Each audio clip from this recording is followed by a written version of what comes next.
Jaya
Vasudevaya. Om Namo Bhagavate Vasudevaya.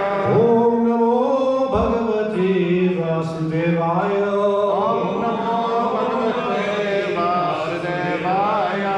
Om Namo Bhagavate Vasudevaya. Om Namo Bhagavate Vasudevaya. Narayana Namaskritya. Narayana Namaskritya. Naram Chaiva Narotanam. Naram Chaiva Narotanam. Devim Saraswati Vyasam. Devim Saraswati Vyasam. Tato Yayam Udrache. Tato Jayam Nasta Prayas Adresu. Nityam Bhagavata Sevaya. Nityam Bhagavata Sevaya. Bhagavati Uttama Sloke. Bhaktir Bhavati Nashtaki. Bhaktir Bhavati Nashtaki. So we're looking at Canto 10, Samambhava, chapter 74, the deliverance of Sisupala, verse 1. 74. 74, yeah. 74, verse 1.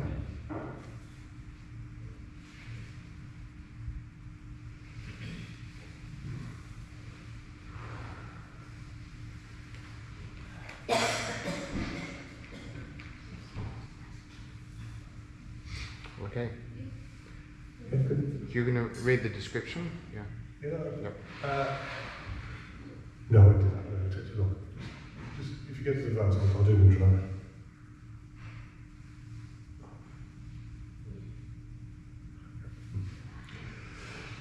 Sri Sukha Vacha. Sri Sukha Vacha. Evam Yudhishthiro Raja. Evam Yudhishthiro Raja. Jarasandha Vadam Vibho. Jarasandha Vadam Vibho. Krishnaya Tanubhavam Tam. Krishnaya Tanubhavam Tam. Srutava Pratastam Apavi. Srutava Pratastam Apavi. Sri Sukha Vacha. Sri Sukha Vacha. Evam Yudhishthiro Raja. Evam Yudhishthiro Raja. Jarasandha Vadam Vibho. Jarasandha Vadam Vibho. Krishnaya Tanubhavam Tam. Krishnaya Tanubhavam Tam. Srutava Pratastam Apavi. Srutava Pratastam Apavi. Sri Sukha Vacha. Sri Sukha Vacha. Yudhishthiro Raja. Evam Yudhishthiro Raja. Vadam Vibho. Jarasandha Vadam Vibho. Krishnasya Shambhavam Tam. Krishnasya Shambhavam Tam. Shrutva Pritastam Abravit. Shrutva Pritastam Abravit. Sri Sukha Vacha. Sri Sukha Vacha. Evam Yudhishthiro Raja. Evam Yudhishthiro Raja. Jarasandha Vandanam Vibho. Jarasandha Vadam Vibho.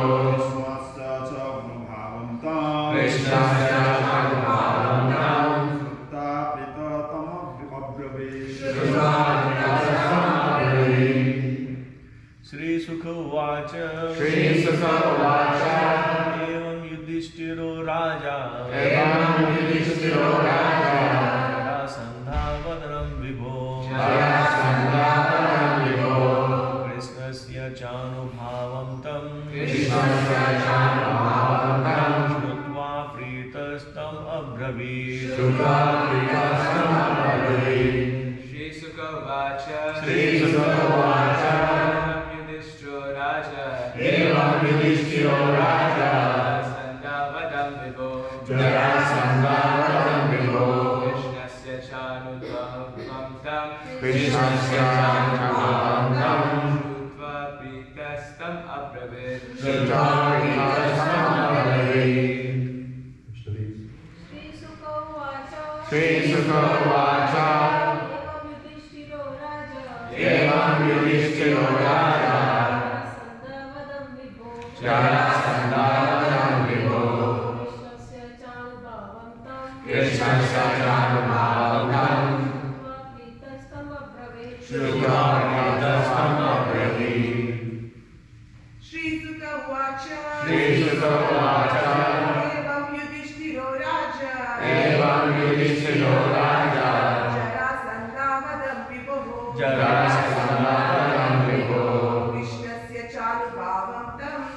Krishnasya Janubhavantam Shukva-Pritastam-Abravit. Shukva-Pritastam Abravit. Shri Shukuvacha Shri Sukavacha Evam Yudhishthiro Raja Evam Yudhishthiro Raja Jarasandhavadam Vibho Jarasandhavadam Vibho Krishnasya Janubhavantam Krishnasya Janubhavantam Shukva-Pritastam Abravit Shukva-Pritastam Abravit. Shri Sukavacha, Shri Sukavacha Sukadeva Goswami said, Sukadeva Goswami said, Evam, Evam thus, thus Yudhishthira, Yudhishthira Raja, Raja the king, Jarasandhavadam, Jarasandhavadam, the killing of Jarasandha, the killing of Jarasandha, Vivo, Vivo of the Almighty, of the Almighty, Krishnasya, Krishnasya, Lord Krishna, Lord Krishna, Cha, Cha, and and Anubhavam, Anubhavam, the display of power, the display of power, Tam, that, Shrutava, Shrutava, hearing of, Prita, Prita, pleased, Tam, him, Abravit, he addressed. Sukadeva Goswami said, having thus heard of the killing of Jarasandha, and also of Almighty Krishna's wonderful power, King Yudhishthira addressed the Lord as follows, with great pleasure. No purport to this, there's no purport to this verse. So, it's not a long one. Om Jnana Timirandasya Jnanam Ganasaya Tattva Vimritam Yena Tasmai Shri Guru Namaha Shri Chaitanya Om Stapitam Bhagam Bhutale Srimati Bhagavati Bhagavatam. What I'm going to do is, I'm not going to read the start of this, because it's quite long. I'm going to go into a PowerPoint, but I'll come back to the start to make it a bit easier to understand. Excuse me, I'm not particularly very well today, so I'm going to do my best. Let's see if I can.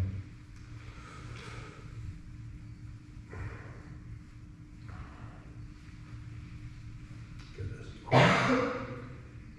Yep. Yeah, okay. So we have the context is that Jarasandha has been killed by Bhima under the direction of Krishna. And now another embodied soul is going to be disembodied by Krishna himself this time because of the amount of curses he's going to be throwing at Krishna during this Rayasuya sacrifice, which is effectively a process by which King Yudhishthira will be formally sort of celebrated as king. This is before the Kurukshetra war. So thank you all, so many wonderful devotees here today, amazing souls, listening to this full. I hope you grant me some latitude with any errors I make on this.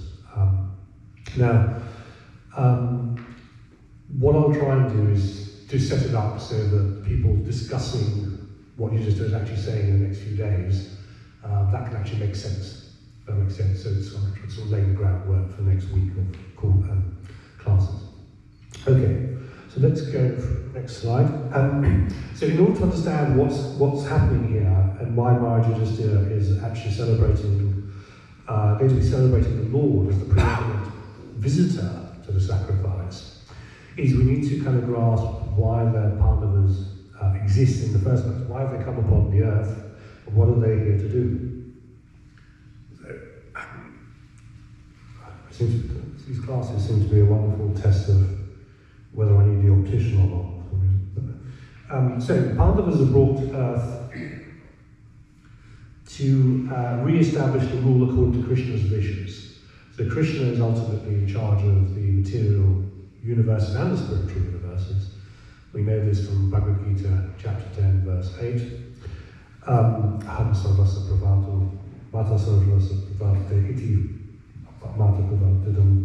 the wise will worship me as the original creator of all material and spiritual worlds, Krishna says. So the purpose of the material world, as we've discussed before, is to reform the conditioned souls after many, many lifetimes to eventually surrender to the Lord.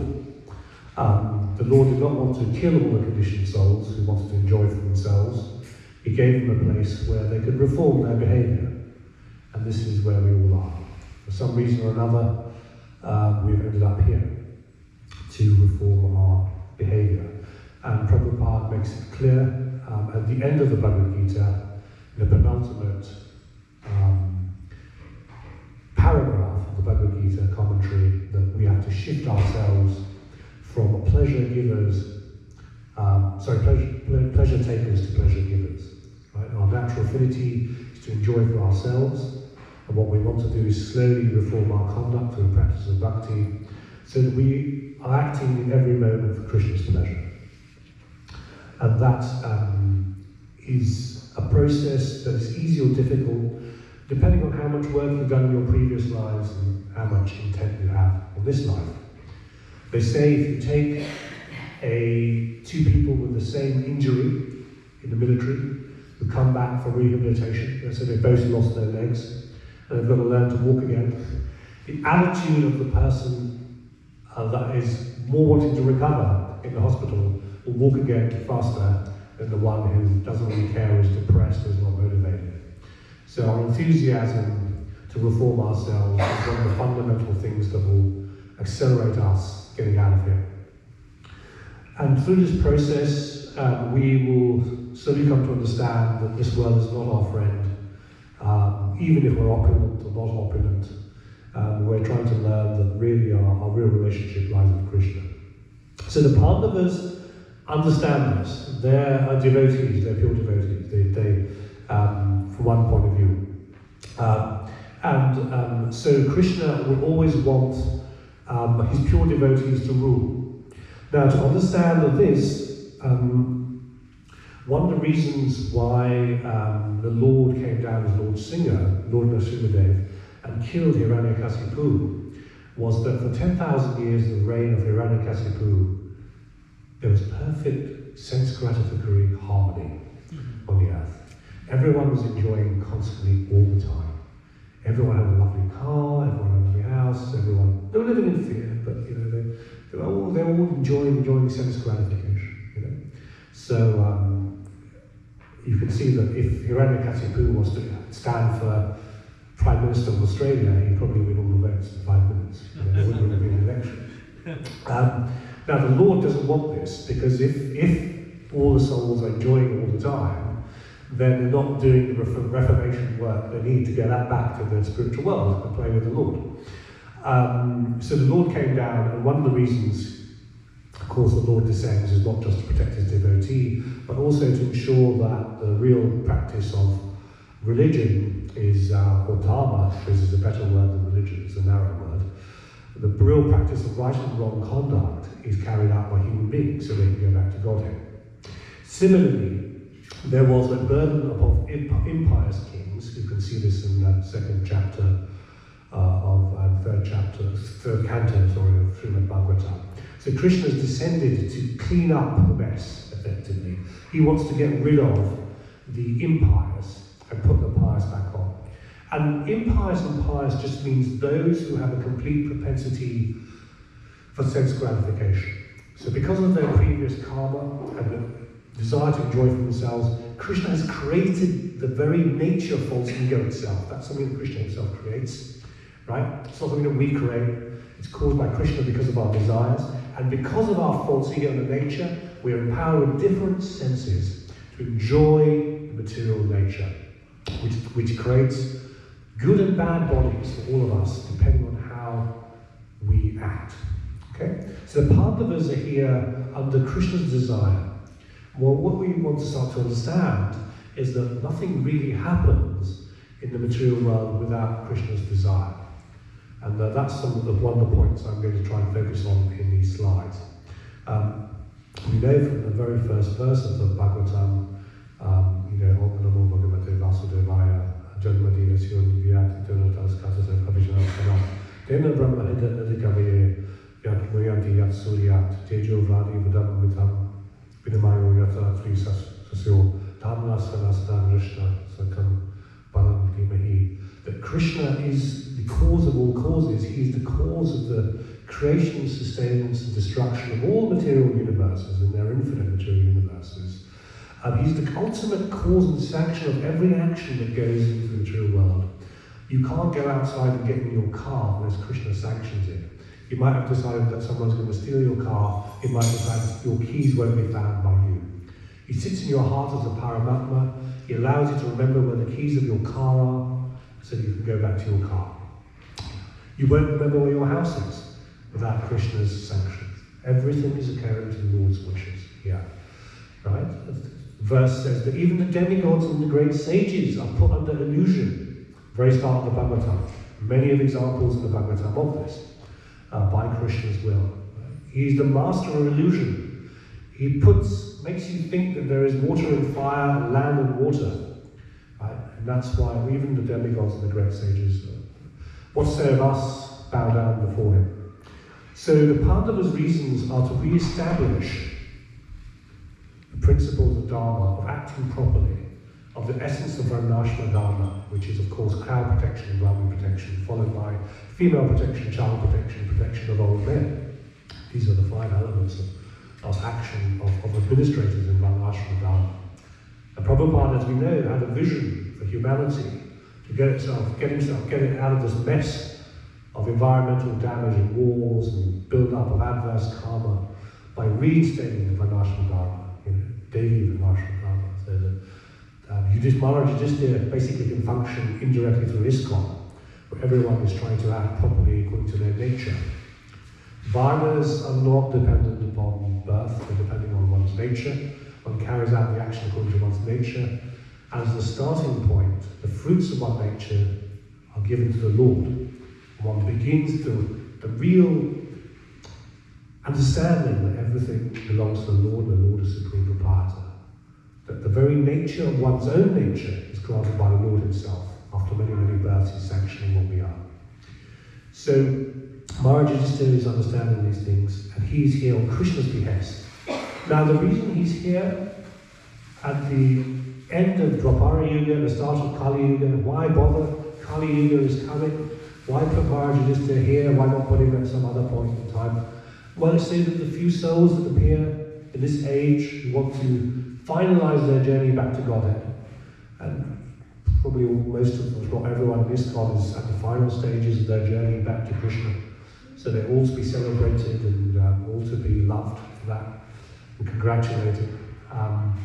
So that we can all remember these pastimes and develop that affinity for the Lord. Yeah? So that's why we have the blessed Bhagavatam. Okay, so I've basically gone over the reasons that are given in the 3rd canto for Pandava's existence. So the unruly kings are burnt on the earth. There are many people walking the earth at different times to give pleasure. Krishna's footprints on the earth, for example, the Yadavas, Krishna's give the earth much pleasure. But other people are burning the earth with destruction and pain and adverse karma through their actions of lust, anger and greed. So Krishna wants to have a clean-up, it's a recycling moment. Now the earth is said to be it's a partial plenary expansion of Srimati Radharani.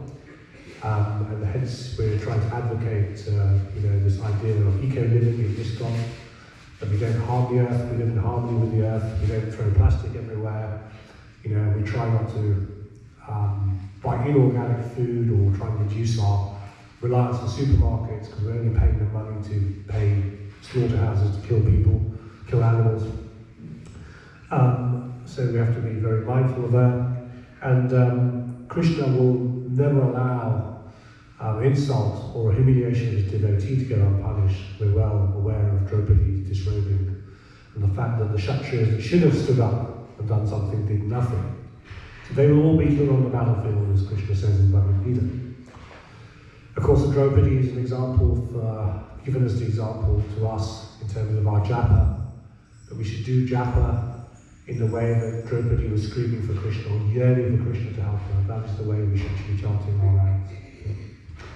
So that is the example given in the Japa Sangha. And ultimately he wanted Arjuna, the great devotee, to be the hero of the Kurukshetra war. So that is the detachment of the Lord. He doesn't himself necessarily do all the killing, although he's the cause of all the killing. Right? It is said that the soldiers on the other side of the Pandavas, they were in many ways more merciful than the Pandavas soldiers that got killed, because they saw Krishna as they were dying. Arjuna was approaching with Krishna in front of him, and the arrows, which ultimately sent by Krishna, were purifying them as they left their bodies looking at Krishna. And that was the Lord's mercies on those few soldiers that were killed by Arjuna and saw the Lord. And that was the way their karma had been sort of aligned and created by Krishna and maneuvered, so they were in that position. As I said, Krishna is the ultimate controller of all material energy. So, and Krishna exacerbates that through Yoga Maya, so that ultimately the Pandavas can go to Bhishma for their final destruction. And that is created by Krishna, so that Bhishma Dev himself is elevated. So we see that in the Bhagavatam. Okay. Yeah, he was the emblem of softness, Prabhupada says.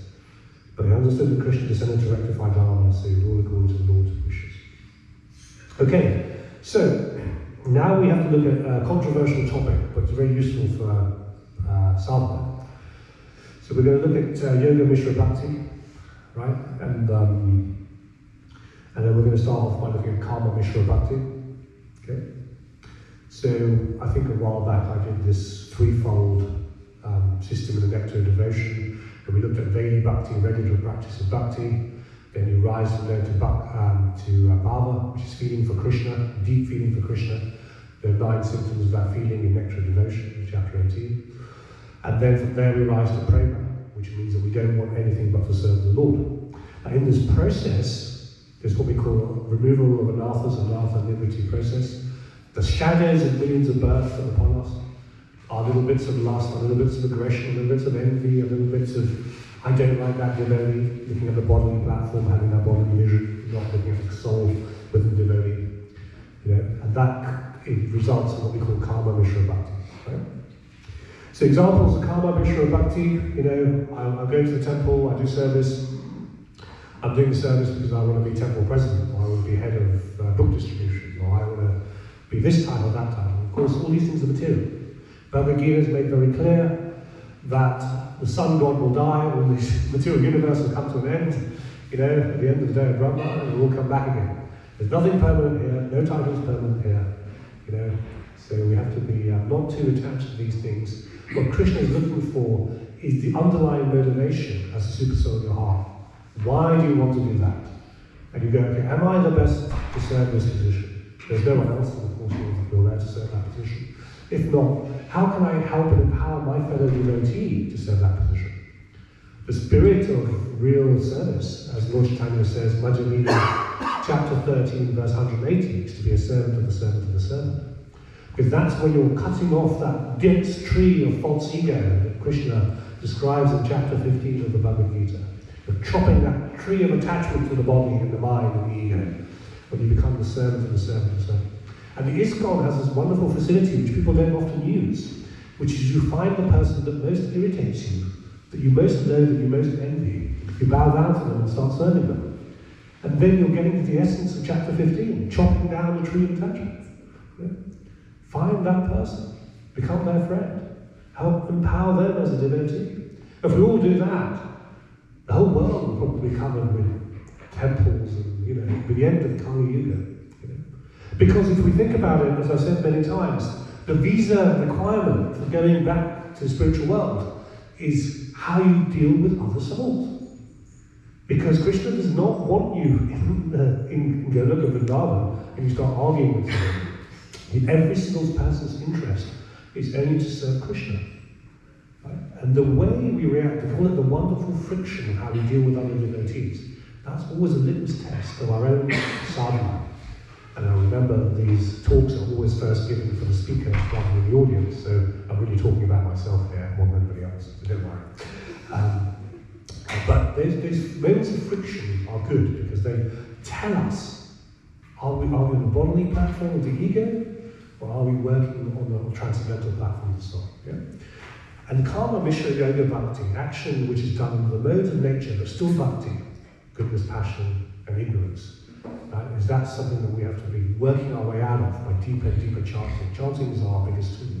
How we chant. You know? The more humility we have in our chanting, the more we understand that we've made millions of births and mistakes and we're still here, and we're still trying to work our way out of here. We're trying to learn, you know, like a Formula One race driver, we're trying to work out every microsecond on the track to get faster. Do we adjust the wind? Do we reduce the fuel? Do we have better tyres? You know, eventually we progress in Bhakti. What we're looking for is criticism. Not running away from criticism, but we want more criticism because that's going to perfect ourselves to go back to Godhead. You know? And criticism is a great test of whether how deep our forgiveness is. You know? How quickly we can let go of how we feel. Yeah. So those are the wonderful gifts within a society that you can't do on your own in the forest. Yeah. In the forest you could be chanting all the time with all your material lusts and desires. How do you test if they're actually really going? Because you don't have the sample, you don't have the sangha of everyone around you to test that. Okay. So then we've got Jnana, Mishra, Yoga, Bhakti. So this is speculation. The Bhakti mixes speculation. So it's like, there's a point where you surrender, you go, okay, you know, Prabhupada always said this is an inductive process. You take it from the Guru, you accept the knowledge. But there are people who work their way up because the way we're educated, we try and speculate our way to an answer. That's the way the empirical world works. It's the world of science. Let's think our way through to manufacture an answer of why the Big Bang exists, why the universe came into being, why this chemical reaction works. Yeah? But ISKCON is based on Siksar, not Diksar Parampara, well known, common mistake. Right? Siksar Parampara. Right? So we want to learn from in a kind of inductive, accept that and surrender with humility, the knowledge of scripture and the knowledge of sadhus. Right? We don't want to guess, over-guess. You know? Over-guessing is reliant on the mind to solve the problems. The mind is the limited part of Krishna's material energy. Bhagavad Gita, chapter 7, verse 4. We want to be in the surrendering process where we're really surrendering to what Prabhupada is saying in the purports and the commentary. He's our guide ultimately, and our Guru is our guide as well. You know, so the degree we speculate and rely on ourselves but not surrender, we're still in this Jnana, Mishra, Yoga, Bhakti. Yeah. I've given some examples there. I wrote this late last night, so you know, one of the examples, of course, is we're trying to work our way up this famous yoga ladder, which is at the end of chapter 6 of Bhagavad Gita, end of the section on Karma Yoga. You know, we have Jnana Yoga, Karma Yoga, but we want to move to Bhakti Yoga.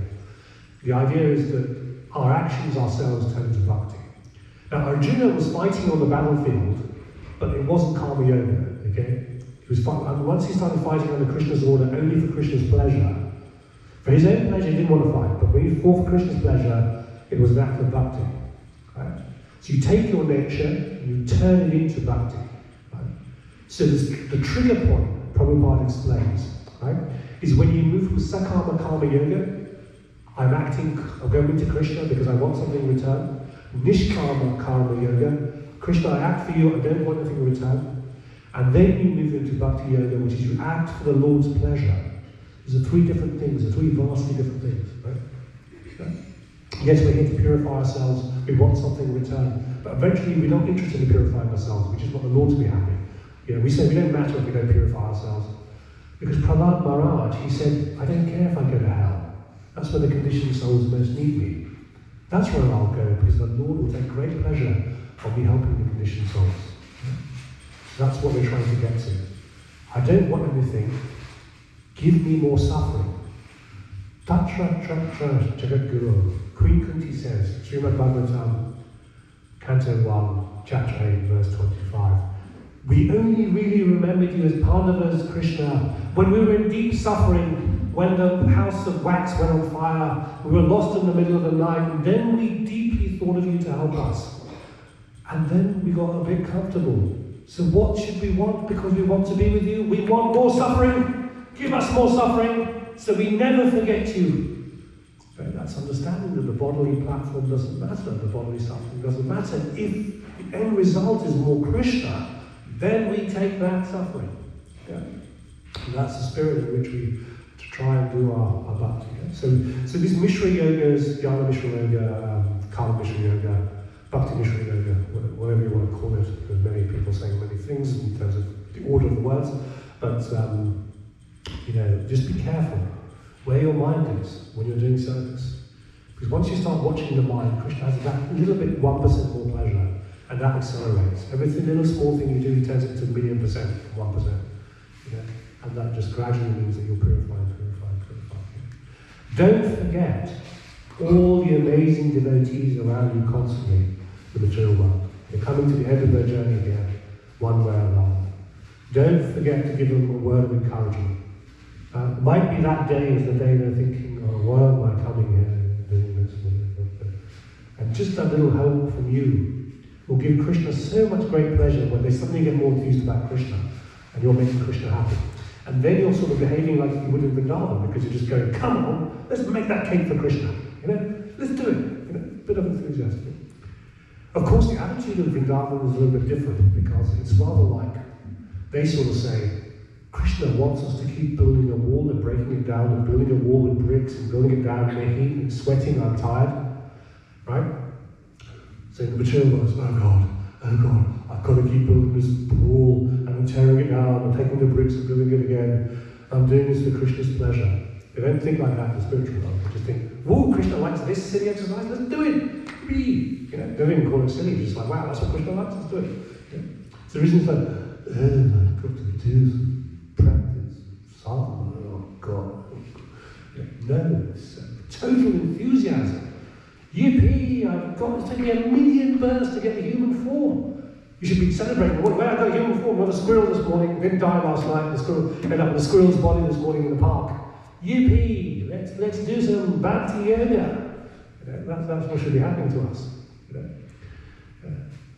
I think there was one of the Swamis, there was a very aggressive speaker in Mumbai. I saw a Bhagavatam class on the internet recently, and he was saying, how do I stop my sadhana from becoming tedious?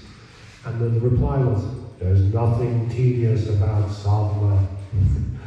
It's to do with Krishna. How can it possibly be tedious? It's the Supreme Personality of Godhead, for God's sake. You're serving Him, what an elevated position. How can you should be like, wow, someone has fallen with me, I've got to do some service, yippee. Right, so try and if you start having a bit of that enthusiasm, then everyone else will start having that enthusiasm, Shake them up a bit, Like people, see people on I don't know if you've been on the Harinam bus, and you go to Harinam in the middle of a city, and then people fall asleep because they've, woken up at 3 in the morning and went to sleep at midnight. You wake up, come on, it's Harinam! It's like that, you've got to wake yourself up sometimes. Okay. So ultimately, the adjudicator of the level of your surrender, so whether you're in Yoga Mishra Bhakti or whether you're approaching Baba or Prema, okay, is Krishna. Krishna is in your heart, right? Well-known verse. If you want to understand Bhagavatam, you've got to read this verse of Bhagavad Gita. This is what they're saying in some of these Bhakti Vedanta courses now, and my appointments of you.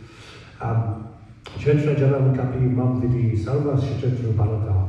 Chetra jano janam yat taj janam mata mama. O scion of Bharata, you should understand that I am also the knower in all bodies. And to understand this body and its knower is called knowledge. Well, that is my opinion. So Krishna is in your heart as Paramatma. So as soon as you meet that friction of another devotee, he's watching. Now, where are you in the progress of getting back to the spiritual world? Let's see what happens now. Or we put the oil in the fire, see if it burns, or if it just gently simmers. So that we have to be very careful. Krishna's watching as Paramatma, seeing the reaction. Okay? And we want to keep him happy in that interaction. When you speak to somebody, when somebody asks you a question, and you get a moment to pause, how do I reply in a way that makes Krishna happy? Don't just reply intuitively in the modes of nature. Think, how do I respond to this in a way that makes Krishna happy? Right? If you're keeping Krishna at the forefront, if he's your chariot driver, keep him at the forefront of this body, this chariot of the body. unnecessary offence. It applies to me. I'm the master of creating offences and to go everywhere creating offences. So I probably did a PhD in how to make offence in my last life. Right. Okay. So who understood the know of the field? What is the examples given in the Bhagavatam for the know of the field? Well, I read these slides. I thought I wouldn't have enough slides, but I'm running out of time. Okay, so Vidura, this is important. So Canto 2, very famous. Duryodhana goes to Vidura, great devotee of the Lord. Get this son of a mistress out of here! Traitor! He loves the Pandavas! We feed him, look at what he's done. He's betraying us. He doesn't like the Kauravas at all. Us and them.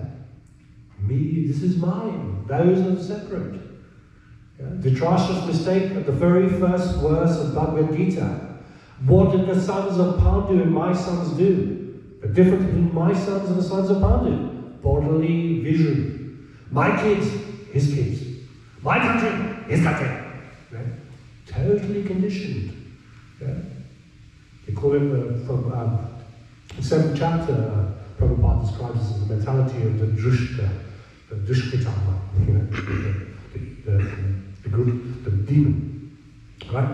So Vidura immediately knew he wasn't really insulted. Right? The reaction of Vidura to this is an important example for us. He wasn't insulted. He went, this is Krishna. This is Krishna in the heart of Duryodhana.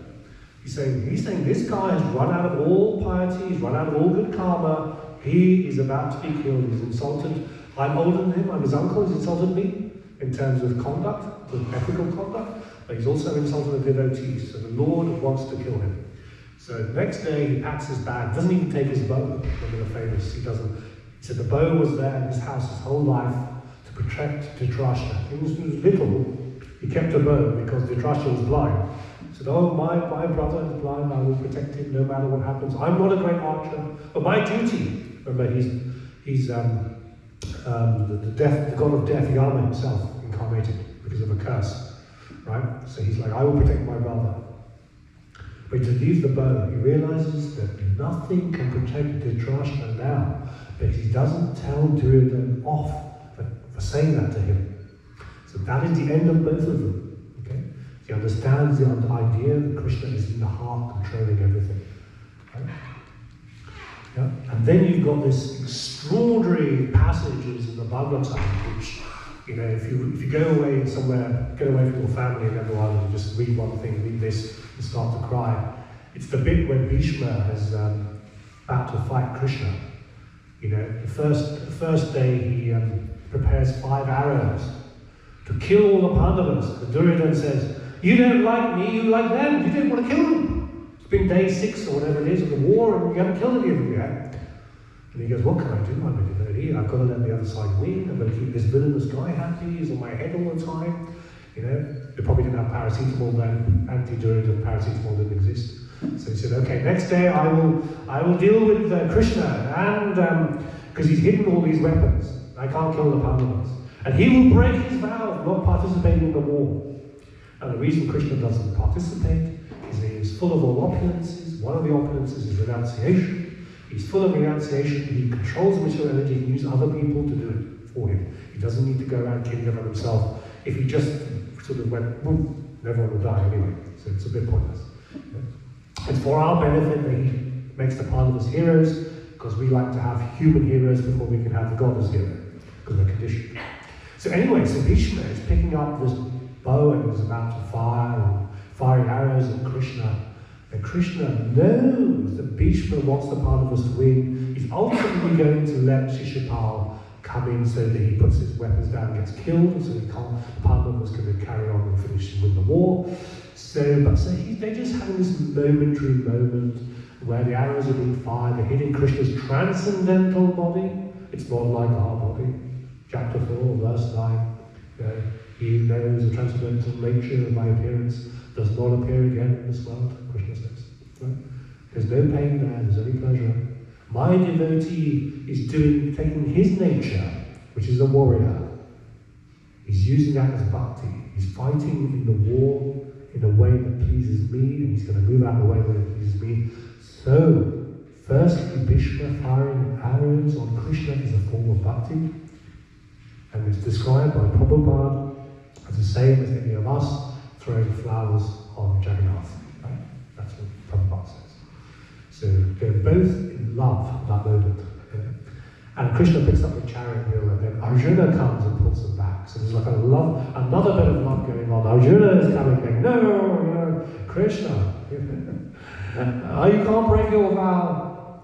And the point is that Paradharma, Krishna, I will always protect my devotees, comes above my word in the material world to people who are conditioned. Because that's on the material platform, and Paradharma is the transcendental bhakti. So there are these, Prabhupada says that it's like a fiancée biting her lover, the feeling of the blows of these arrows. Krishna is in absolute ecstasy, because of being hurt by these arrows.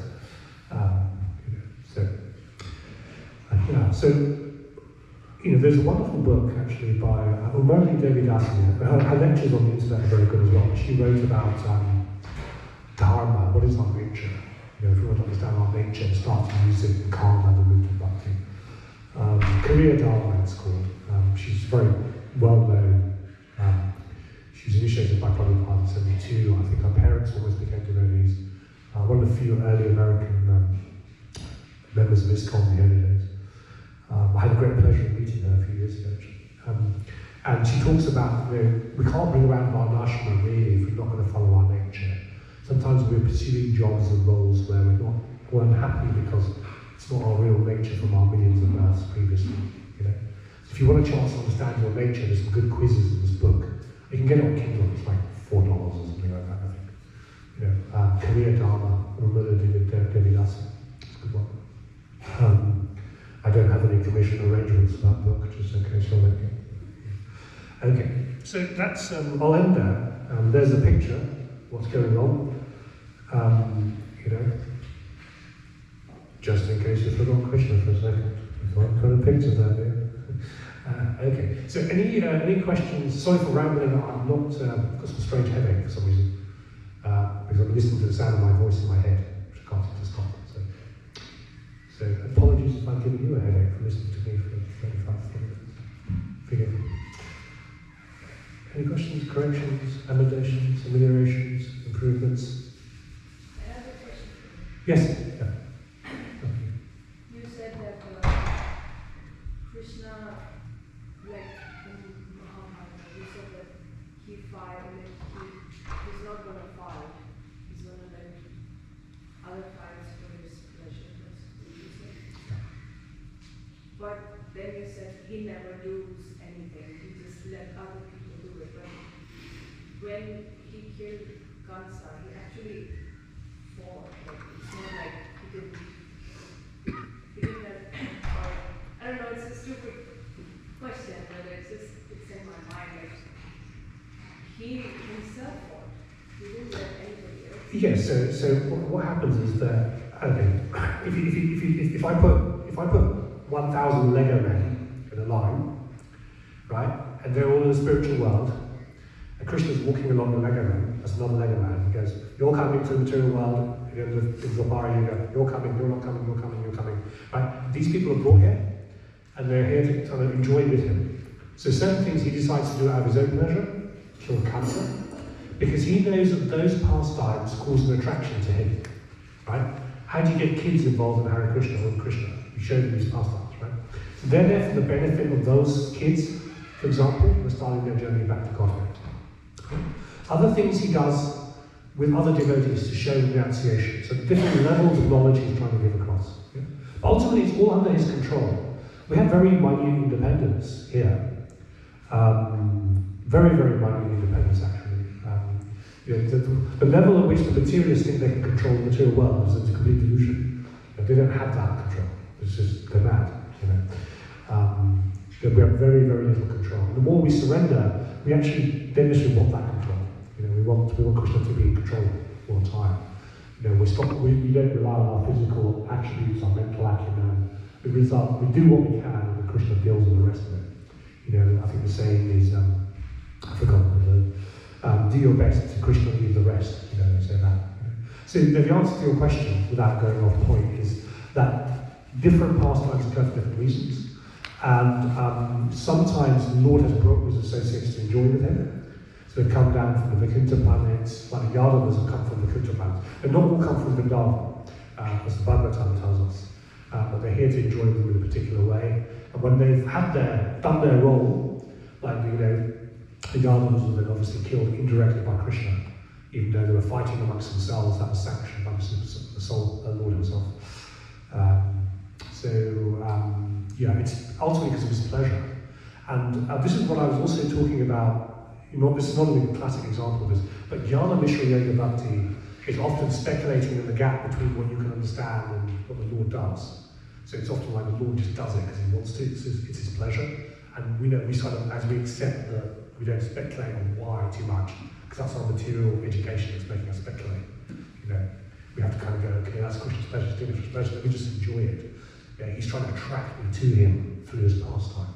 Yeah. So that helps. Thanks. Yeah? Srila Prabhupada ki? Jai.